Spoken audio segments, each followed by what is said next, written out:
पीके Nandi sir नाम ही काफी है एक राष्ट्रवादी लेखक का कि जिन्होंने एक अलख जगाया है, एक मिशन की शुरुआत की है जो सुभाष चंद्र बोस के जीवनी को, उनकी गाथा को जन जन तक पहुंचाने का। सर बहुत बहुत स्वागत है आपका।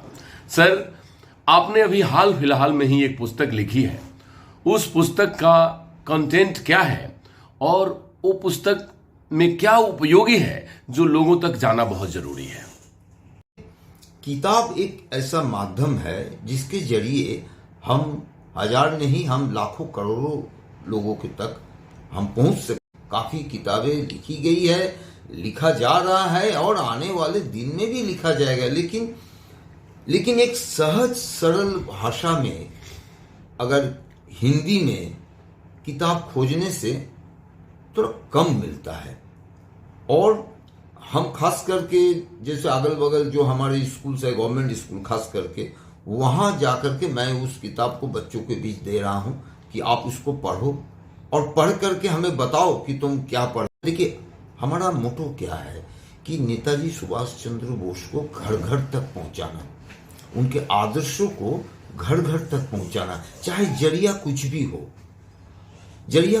हो हमको पहुंचाना है। तो ये एक जरिया बहुत अच्छा हम समझते हैं। उसके बाद देखिए हम लोग 23 जनवरी तो पूरा देश में मनाया जाता है ना। मैं भी 23 जनवरी आदित्यपुर फुटबॉल ग्राउंड में मैं मनाता हूँ, वहाँ काफ़ी लोग आते हैं। तो लेकिन मैं वहाँ पर देखा हूँ कि पहले जब हम वहाँ पर 200, 500, 1000 व्यक्ति आते थे, लेकिन अब वहाँ पर 6-7 हजार व्यक्ति आते हैं, पूरा मैदान। लेकिन मकसद क्या है हमारा कि आज जो नेताजी का जन्म दिवस है 23 जनवरी, वो लोग जाने, जरिया कुछ भी हो, लोगों को इकट्ठा करना है। लोग समझें कि लोग इंतजार करेंगे कि 23 जनवरी नेताजी की सुभाष चंद्र बोस का जन्मदिन कब आएगा, तो हम लोग इवनिंग में जा करके उस मैदान में छौ नाच देखेंगे। तो ये एक जरिया। तो इसी तरह से हमारे जो एक चिंतन को थोड़ा सा चेंजिंग करना होगा हमारा उद्देश्य तक पहुंचने के लिए। जी दादा, सुभाष चंद्र बोस एक अनसुनी दास्तां जो किताब आपने लिखी है, ये लोगों में काफी पसंद की जा रही है, खासकर स्कूल के स्टूडेंट्स में और टीचर्स में, क्योंकि ये लोग चाहते हैं कि हमारे बच्चों तक पहुंचे, लोग सुभाष बोस के बारे में जाने, नेताजी के बारे में जाने। तो इसमें दादा कैसे लोगों तक पहुंच रहे हैं और लोग कैसे आप तक पहुंचे? इसमें देखिए सबसे बड़ा बात है कि मैं खुद इस किताब का एक तरह से बोलिए तो मेरा जो लखनऊ से ये प्रकाशित हुआ है BFC पब्लिकेशन से, वहां से उन लोग काफी इसका प्रचार प्रसार कर रहे हैं। क्योंकि देखिए वही लोग बोला है, वो प्रकाशन से ही बोला है कि 1200 ऑथर उसके यहाँ है उनके लिस्ट में, लेकिन मैं पहला व्यक्ति हूं कि नेताजी सुभाष चंद्र बोस के ऊपर किताब लिखा हूं लखनऊ से BFC पब्लिकेशन, जिसके चलते उन लोग इस चीज को काफी प्रचार प्रसार कर रहे हैं। हर हफ्ता हर महीना में उन लोग कुछ ना कुछ उसका वो कंटेंट वो लिख रहे हैं, अलग से कुछ लिख करके मुझसे अप्रूवल करके उन लोग बाहर जो, और एक लोग ग्लोबल है, सारे ऑनलाइन किताब मिल रहा है फ्लिपकार्ट, अमेजोन, इस सब में। इस किताब की जो नयापन है या कुछ खास है इसमें, उस खासियत के बारे में क्या कहना चाहेंगे आप? हाँ देखिए ऐसा है, इस किताब में बहुत सारे ऐसे मैं रिसर्च करके इसको लिखा हूँ कि मैं भी कुछ जगह मैं भी कहीं नहीं पढ़ा था, और मैं सारे किताब तो उनका पढ़ा नहीं हूँ, लेकिन मैं जितना मैं कम से कम मेरे पास 50, 60, 100 किताब है ऐसा, और बाहर भी जाके मैं कहीं पढ़ लेता हूँ लाइब्रेरी में, अपने पास भी बहुत सारे। जैसे कि सबसे पहले मैं आपको एक चीज बता रहा हूँ, जैसे जय हिंद आज हमारे राष्ट्रीय नारा है, जय हिंद, जो नेताजी सुभाष चंद्र बोस ने जय हिंद का नारा दिया था। लेकिन जय हिंद का नारा आखिर कहां से आया, ये सोचने वाली बात है। जय हिंद का नारा इस किताब से आपको मिलेगा, ये कहां से आया। मैं इसको डिक्लेयर नहीं कर रहा हूं, आप किताब पढ़ो सब तो जानोगे। उसके बाद देखिए ये जो और एक चीज मैं बता रहा हूं, वो आप जानते हैं 1942 में एक क्रिप्स का मिशन आया था, जो चर्चिल ने उधर से भेजा था एक मिशन, एक हम लोगों का एक गिफ्ट लेके आया था। तो ये क्रिप्स मिशन फेल हो गया था, आप भी जानते हो, मैं भी जानता हूँ, ऑफिशियली फेल है। लेकिन मैं जब एक मिशन जब आया था गिव एंड टेक था कि आप हमें ये दो, हम आपको ये देंगे। उन्होंने जो हमें देने के लिए आया था, मैंने नहीं लिया था जी। वो जो देने आया था गांधी जी ने सीधे जो है सो एकदम रिजेक्ट कर दिया था।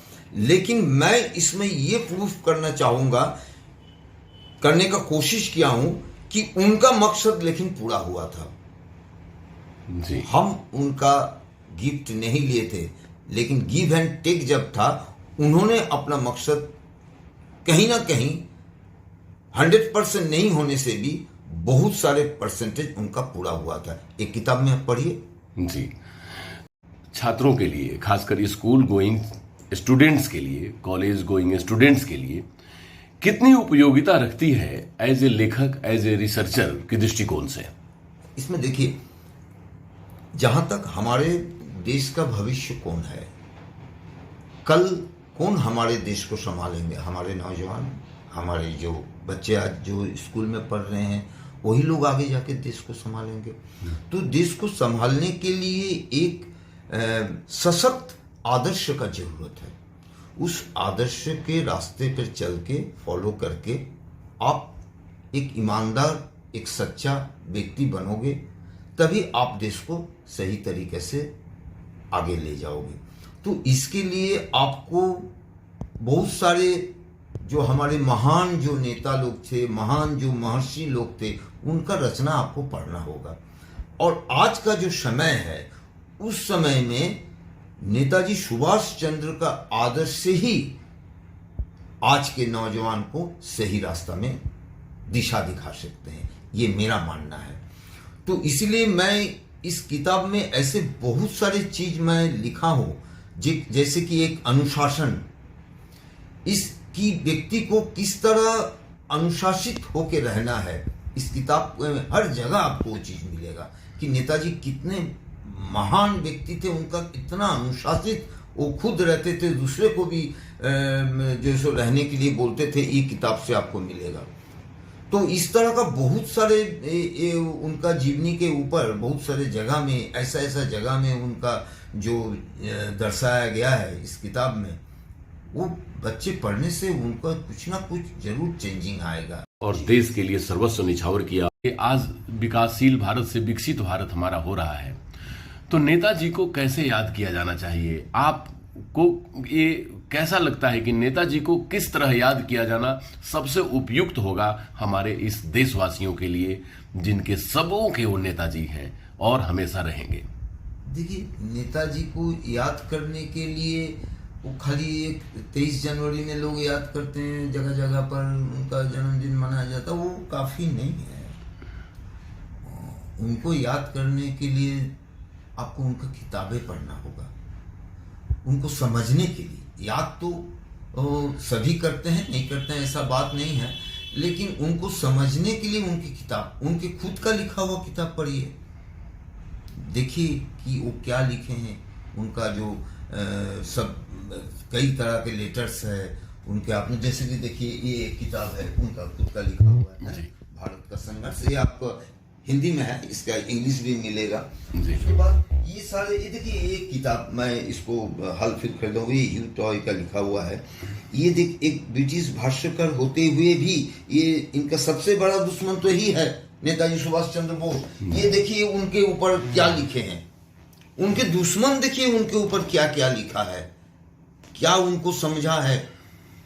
तो और हमारे देश में आज की सच पूछिए तो नेताजी को लोग बंगाल में तो चलिए थोड़ा बहुत पहचानते, थोड़ा बहुत जानते हैं बात, लेकिन बंगाल के बाहर नेताजी के बहुत कोई जानते भी नहीं है, कुछ भी नहीं जानते। उनका जन्म दिवस का भी डेट नहीं मालूम है।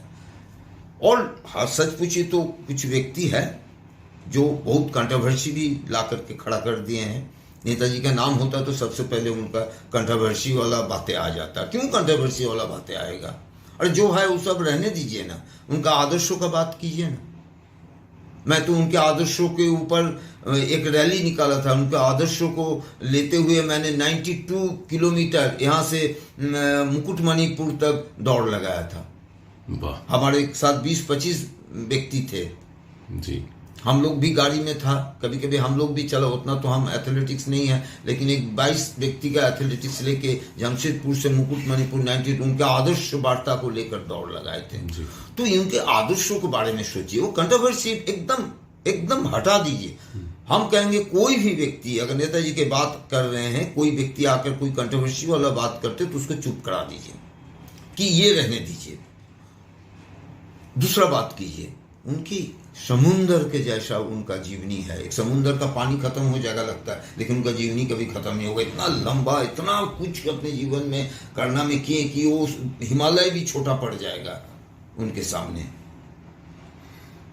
जी बहुत बहुत धन्यवाद। आपने एक बहुत बड़ी बात कही है हमारे उन भारत के छात्रों के लिए, युवाओं के लिए, कि एक पाथ फाइंडर नेताजी, और वो नेताजी जो कि देश के लिए ही नहीं पूरे मानव समाज के और मानव सभ्यता के विकास के लिए उन्होंने अपना बलिदान दिया और देश के लिए सर्वस्व निछावर किया। और आप उनको लोगों में बोते जा रहे हैं, पिरोते जा रहे हैं, इसके लिए कोटि कोटि धन्यवाद। क्योंकि आप सचमुच एक वो रत्न है जो रत्न नेताजी सुभाष चंद्र युवाओं तक पहुंचाने में एक बहुत बड़ा जरिया बन रहा है। बहुत बहुत धन्यवाद सर। जय हिंद। जय।